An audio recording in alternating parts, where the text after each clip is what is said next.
Bismillahirrahmanirrahim. Assalamualaikum warahmatullahi wabarakatuh. Alhamdulillah alladzi bi nikmatihi tatimmus shalihah. Allahumma shalli wa sallim wa barik wa an'im ala nabiyyina Muhammadin sallallahu alaihi wasallam. Faqala Allah ta'ala ya ayyuhalladzina amanu taqullaha haqqa tuqatih wa la tamutunna illa wa antum muslimun amma ba'du. Jamaah sholat isya rahimakumullah, malam hari ini kita akan belajar satu hadis dari sahabat Uqbah bin Amir radhiyallahu anhu, di mana Rasulullah bersabda tentang 3 waktu yang dilarang untuk mengerjakan sholat. Sebetulnya waktu dilarang mengerjakan sholat ada 5 waktu, hanya saja di hadis ini 3 waktu, nanti 2 waktu di riwayat yang lain. Rasulullah bersabda, salasu sa'atin kana Rasulullah sallallahu alaihi wasallam yanhana an nusalliya fihinna au an nakbura fihinna mautana. Ada 3 waktu di mana Rasul melarang untuk mengerjakan sholat dan juga melarang untuk memakamkan jenazah. Pertama adalah khina tatlu'u syamsu bazighatan hatta tartafi'a wa khina yaqumu qa'imun az-zahirati hatta tamilas syams wa khina tazayyafu asy-syamsu lil ghurubi hatta taghruba. Untuk lebih memudahkan, saya simpulkan sekalian dari beberapa riwayat yang lain, di mana kalau dikumpulkan ada 5 waktu di mana kita dilarang mengerjakan sholat. Dimulai dari pagi hari, sejak sholat subuh sampai matahari terbit. Kapan mulainya dilarang? Sejak sholat subuh kita selesai. Maka ini tergantung kapan kita sholat subuh. Waktu yang kedua, setelah matahari terbit sampai matahari meninggi setinggi tombak. Hari ini subuh jam 4:26, berarti kurang lebih matahari terbit sekitar jam 5:43. Berarti jam 5:43 itu matahari terbit. Dari sholat subuh sampai jam 5:43 matahari terbit dilarang sholat. Dilanjutkan mulai matahari terbit 5:43 sampai 15 menit ke depan, sampai jam 6:02 itu larangan yang kedua. Ya, sampai nanti matahari meninggi setinggi tombak. Matahari setinggi tombak itu kurang lebih 15 menit setelah matahari terbit. Ini larangan pertama dan kedua. Larangan yang ketiga, di hadis ini Rasulullah menjelaskan ketika matahari istiwa tepat di atas kepala kita, tidak ada bayang-bayang sama sekali. Itu kurang lebih 5 menit sebelum adzan zuhur. Hari ini adzan zuhur jam 11:42. Berarti jam 11:37 itu sudah istiwa matahari tepat di atas kita. Dan batas akhir sholat duha berarti jam itu, jam 11:37 kalau hari ini. Maka jam 11:37 dilarang mengerjakan sholat sampai nanti masuk waktu zuhur. Kemudian waktu dilarang yang ketiga adalah setelah sholat asar sampai nanti tenggelam matahari. Ini sebetulnya 2 waktu yang dilarang, yaitu maksudnya dibelah jadi 2, dari sholat asar sampai matahari mulai tenggelam. Tapi ini belum tenggelam sempurna. Ketika sudah surup itu berarti matahari sudah mulai tenggelam. Itu dilarang sholat yang keempat. Yang kelima adalah ketika matahari mulai tenggelam sampai tenggelam sempurna. Ini 5 larangan sholat. Jadi kalau diringkas, dari sholat subuh sampai matahari setinggi tombak, kalau hari ini sejak sholat subuh sampai jam 6:02, kemudian siangnya matahari tengah tepat di atas kepala kita 5 menit sebelum adzan zuhur sampai zuhur. Yang terakhir nanti sore hari pada sholat asar sampai matahari tenggelam sempurna. Termasuk tidak boleh memakamkan jenazah di 3 waktu tadi, matahari terbit sampai setinggi tombak, matahari tepat di atas kepala, dan ketika matahari sudah mulai tenggelam, ya, sudah menjelang maghrib. Hanya saja Imam Nawawi menjelaskan larangan memakamkan di sini adalah larangan tidak sampai derajat haram, tetapi makruh, dimakruhkan. Karena ini makruh, maka kalau ada hajat maka makruhnya hilang. Misalnya kita sudah merencanakan pemakaman jam 11 siang, ternyata agak mundur sedikit sampai makam jam 11.37, maka sudah tidak makruh lagi. Kenapa? Karena kita tidak menyengaja. Karena memang hajatnya memang harus segera dimakamkan, tidak perlu menunggu nanti setelah zuhur. Atau misalnya pada asar mau diberangkatkan ke makam, ternyata sampai makam 5 menit sebelum adzan maghrib, maka ini pun makruhnya jadi hilang karena ada hajat. Kalau ditunda tentu akan merepotkan. Yang jelas tidak boleh menyengaja sampai ditunda menjelang adzan maghrib misalnya. Jadi dalam masalah pemakaman jenazah, insya Allah lebih mudah, ya. Selama ada hajat maka makruhnya jadi hilang, tidak sampai derajat haram. Kemudian yang berikutnya, ternyata walaupun ini adalah waktu dilarang sholat, tidak semua sholat dilarang, hanya sholat-sholat tertentu saja yang dilarang. Kita sampaikan dulu sholat yang dibolehkan dikerjakan di waktu terlarang. Yang pertama adalah kalau kita mengqadha sholat wajib, maka dikerjakan di waktu terlarang tidak masalah. Misalnya bangun pagi kesiangan, bangun jam 6 kurang 1/4, maka segera berwudu langsung saja sholat subuh, tidak ada masalah, tidak dilarang karena memang itu harus segera untuk ditunaikan. Atau misalnya sore hari lupa tidak sholat ngasar, ingatnya menjelang azan maghrib, maka walaupun itu waktu terlarang maka boleh dikerjakan. Yang kedua, sholat yang boleh juga dikerjakan di waktu yang terlarang adalah kalau kita mengqadha sholat sunnah rawatib. Kenapa sholat rawatib ini boleh? Karena ini sholat sunnah terikat dengan waktu, dan sholat sunnah yang terikat dengan waktu boleh dikerjakan di waktu yang dilarang untuk sholat. Misalnya ini sifatnya mengqadha itu membayar hutang. Misalnya ba'da zuhur tidak sempat sholat ba'diyah zuhur, kemudian diqadha ba'da asar, maka ini dibolehkan. Apa dalilnya? Suatu ketika Rasulullah kedatangan tamu dari Bani Qais ba'da zuhur, sehingga beliau menemui tamu, sehingga tersibukkan dari sholat ba'diyah zuhur sampai asar. Maka ba'da asar beliau sholat sunnah 2 rakaat. Karena ini kejadian janggal, maka istri beliau Ummu Salamah menanyakan kepada Rasulullah, ya. Maka beliau mengatakan bahwa tadi ba'da zuhur tidak sempat sholat sunnah ba'diyah zuhur, maka diqadha, diganti ba'da asar.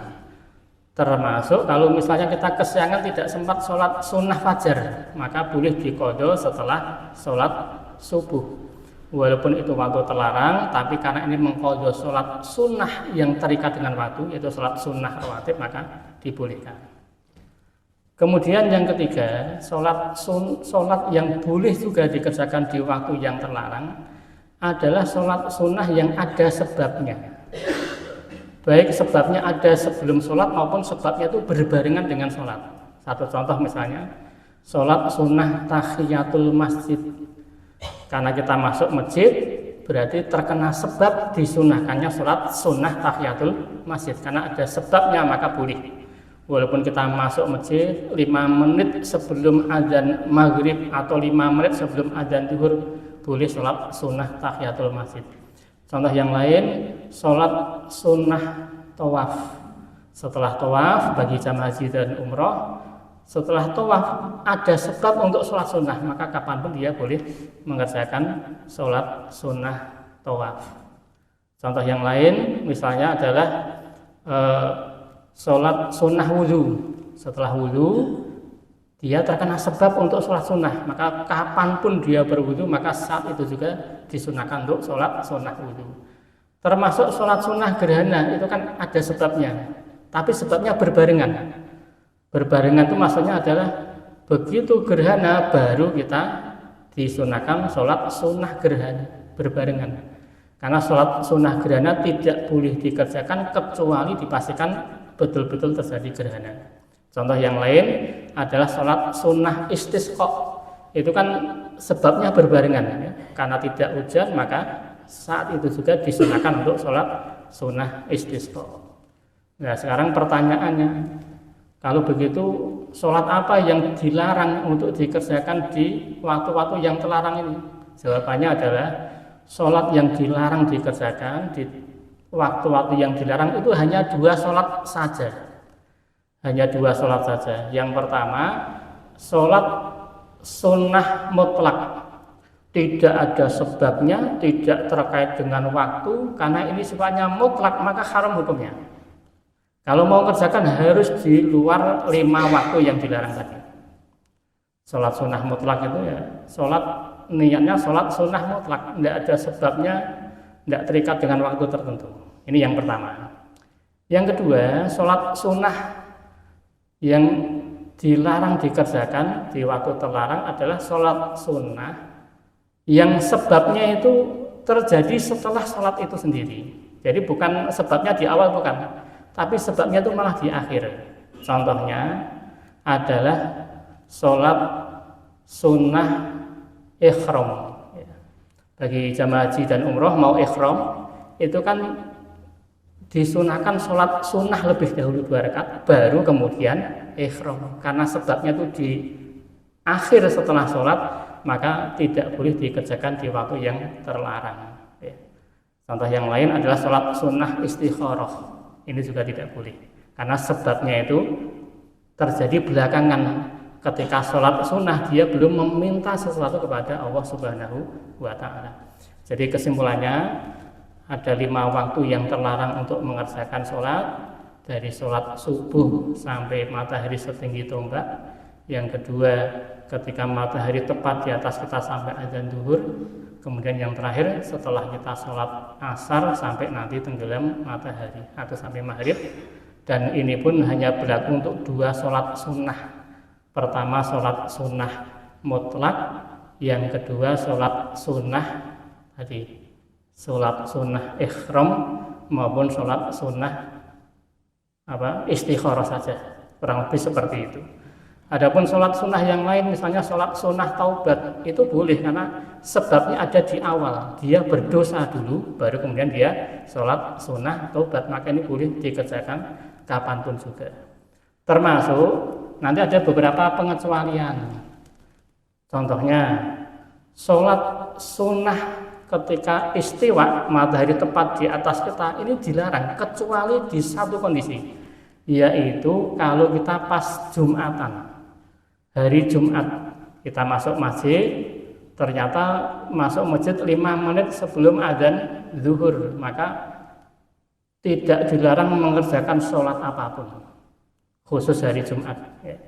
Tetapi kalau toh kita sholat sunnahnya pas hari Jumat itu tahiyatul masjid, ini pun juga longgar, ya, kapanpun boleh dikerjakan. Termasuk larangan waktu-waktu sholat ini juga tidak berlaku bagi orang yang sedang di tanah haram. Apa dalilnya? Ya, tentunya yang kami sampaikan semuanya ada dasar dari hadis Rasul, cuma tidak kami bacakan semuanya. Orang yang sedang di tanah haram, misalnya kita ikhram, kita umroh atau haji, sedang di Masjidil Haram, Rasulullah bersabda, ya Bani Abdi Manaf, wahai Bani Abdi Manaf. Bani Abdi Manaf adalah keluarga yang dipasrahi untuk melayani jamaah haji. La tamna'u ahadan tofa bihadzal bait.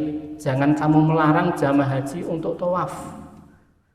Wa sholla ayata sa'atin sa'amin lailin aw naharin. Dan jangan kamu larang mereka sholat kapanpun waktunya, baik malam atau siang hari. Dari dalil ini maka larangan waktu sholat tidak berlaku di tanah haram, khususnya di Masjidil Haram. Karena ini untuk mengejar fadilahnya. Orang yang sholat sunnah atau sholat secara umum di Masjidil Haram mendapat ganjaran 100.000 kali lipat daripada sholat di tempat yang lain. Maka khususnya bagi jamaah haji atau umroh yang datang dari tempat yang jauh, maka dia diberikan kelonggaran untuk melakukan sholat sunnah kapanpun juga di tanah haram. Yang terakhir, berkaitan dengan larangan sholat juga ada satu tambahan, yaitu ketika kita Jumatan, khotib sudah naik mimbar, sudah duduk mendengarkan azan, saat itu langsung tidak boleh mengerjakan sholat sunnah, karena kewajiban kita adalah harus mendengarkan khutbah Jumat, ya. Kecuali yang dibolehkan hanya satu sholat sunnah saja, yaitu sholat sunnah tahiyatul masjid. Syekh Zainuddin Al-Malibari dalam Fathul Mu'in beliau mengatakan, ya, seringkas saja, bahwa diharamkan hukumnya bagi orang yang hadir Jumatan, begitu masuk ternyata khotib sudah naik mimbar, maka tidak boleh mengerjakan sholat apapun, ya. Walaupun yang hadir itu tidak bisa mendengar khutbah Jumat karena mungkin lokasinya sangat jauh dari mimbar, tetap dia tidak boleh, kecuali sholat sunnah tahiyatul masjid. Karena memang Rasul punya kebiasaan, kalau ada sahabat masuk masjid Jumatan terlambat dan langsung duduk, Rasul memerintahkan untuk segera sholat sunnah tahiyatul masjid terlebih dahulu. Ada sholat sunnah yang lain, sholat sunnah qobliyah Jumatan, kalau memahami itu ada, karena itu jadi ikhtilaf, ya. Kemudian sholat sunnah yang lain tetap tidak boleh dikerjakan selama khotib sudah naik mimbar, kecuali hanya sholat sunnah tahiyatul masjid yang tetap disunahkan, itu pun dikerjakan dengan ringan, maksudnya tidak terlalu lama, tetap tumak ninah, agar nanti segera selesai sholat segera bisa mendengarkan khutbah Jumat. Segera demikian untuk pembahasan satu hadis ini, mudah-mudahan ada manfaatnya. Alhamdulillahirabbil alamin. Assalamualaikum warahmatullahi wabarakatuh.